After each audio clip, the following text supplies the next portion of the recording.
Political vibes ప్రేక్షకులకు నమస్కారం. మిత్రులారా, ఈ తోల్ తుఫేల్ గాడండి నాగార్జున, మీరు గుర్తుపెట్టుకోండి, వాని పేరు తోల్ తుఫేల్ గాడే. అంటే ఎక్కడైనా నాగార్జున అనేది మాట్లాడద్దు, తోల్ తుఫేల్ గాడనే మాట్లాడాలి. ఎందుకంటే వీడు తోల్ తుఫేల్ గాడే. వీని ఎంటికలు, వీని గడ్డం, వీని వయసు, వీని కథ కార్ఖానా ఏముండే. ఇక అసలు తెలంగాణ సంస్కృతి లేదు, తెలుగు సంస్కృతి లేదు. మరి వీడు ఎక్కడ కూడా ఏందనేది నాకు ఇప్పటివరకు అర్థం కాలే. అంత ఫారెన్ కల్చరే. అందరూ వీని కుటుంబం లెక్కనే ఉండాలంటే కాదు కదా. సో సాంప్రదాయాలు, తెలుగు సాంప్రదాయం, తెలుగు సంస్కృతి, భారతీయ సంస్కృతి తెలిసినోడిగా నేను మాట్లాడతాను. అందరూ వీని లెక్కనే వీని ఇంట్లో ఉన్నట్టే ఉండాలంటే కుదరదు. వీళ్ళంతా పాశ్చాత్య సంస్కృతి, ఫారెన్ కల్చర్. అయితే మిత్రులారా, బిగ్ బాస్ 9 సీజన్ 9లా ఈ అమ్మాయి పేరు రీతు చౌదరి. అయితే వీడు ఏం చెప్తాడంటే, ఒక లేడీ సంజన అనే ఆమె ఎలిమినేట్ అవుతుంది. ఆమె లోపలికి రావాలంటే ఈమె ఎంటికలు కడి చేస్తానట 50% బ్యాటరీ పెరుగుతుంది. అంటే మొత్తం 75% బ్యాటరీ అవుతుంది. ఇంకో 25% ఇంకొకరు ఎవరన్నా సాక్రిఫై చేస్తే 100% బ్యాటరీ అయితే ఈమె లోపలికి పంపుతా అంటాడు. అనగానే Reethu Chowdary countdown start 1 2 3 4 అనగానే కథం ఓకే అంటది ఆమె. అనగానే ఎంటికలు కడి చేస్తారు. ఇంతమంది చూస్తా అంటే ఒక మహిళ ఎంటికలు కడి చేయమని ఈ తోల్ తుఫేల్ గాడు చెప్పడము, అక్కడ ఉన్నోళ్ళు కడి చేయడము, ఇది భారతీయ సంస్కృతి అండి. వీటిని ఆటలనే అంటారా? వీటిని కోట్ల మంది చూస్తారు. మన దురదృష్టం ఏంటంటే కోట్ల మంది వీటిని చూస్తాను.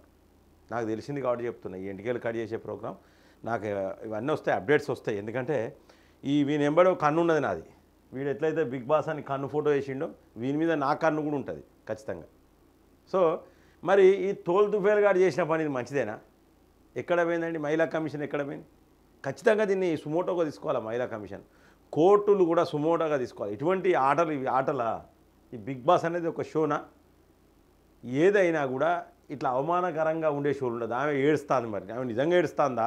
ఇది యాక్టింగ్? ముందే కడిగేస్తారని చెప్పిర్రా? ఎంటికలు కడిగేస్తారని ముందే చెప్పిర్రా? ఇది ప్రీ ప్లాన్డ్ గేమ్ షోనా? ఇప్పటివరకు అర్థం కాలే నాకైతే. సో మరి దయచేసి మిత్రులారా, దీన్నైతే నేను ఖండిస్తున్నా. ఈ తోల్ తుఫేల్ గారిపైన మహిళా కమిషన్ చర్యలు తీసుకోవాలి. అలాగే రేవంత్ రెడ్డి గారు ఖచ్చితంగా ఈయన పైన క్రిమినల్ చర్యలు తీసుకోవాలి.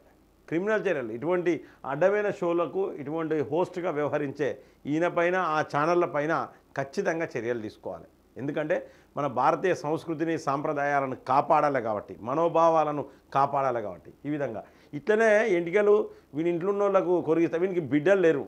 మెయిన్గా ఏంటంటే వీనికి బిడ్డలు లేరు. నాగార్జున అంటోనికి బిడ్డలు లేరు కాబట్టి వీనికి మహిళల విలువ తెలియదు. వీని అన్ని కథలు వేరే ఉంటాయి.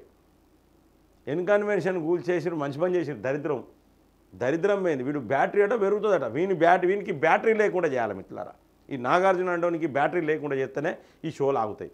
దయచేసి మిత్రులారా, మన భారతీయ సంస్కృతిని, సాంప్రదాయాలను కాపాడాలంటే ఇటువంటి బిగ్ బాస్ షోను బహిష్కరించాలి. మరి బిగ్ బాస్ షోను బహిష్కరించాలంటే వాళ్ళు ఈ వీడియోను లైక్ చేయండి. బిగ్ బాస్ షోను బహిష్కరించద్దాం అనేది కామెంట్ బాక్స్లో రాయండి. మీ యొక్క అభిప్రాయాన్ని కూడా కామెంట్ బాక్స్లో రాయండి. లైక్ చేయండి. ఈ వీడియోని 10 మందికి షేర్ చేయండి. సబ్స్క్రైబ్ చేయండి. వాళ్ళు మన ఛానల్ సబ్స్క్రైబ్ చేసి నాకు మద్దతు తెలపండి మిత్రులారా. జై హింద్, జై భారత్.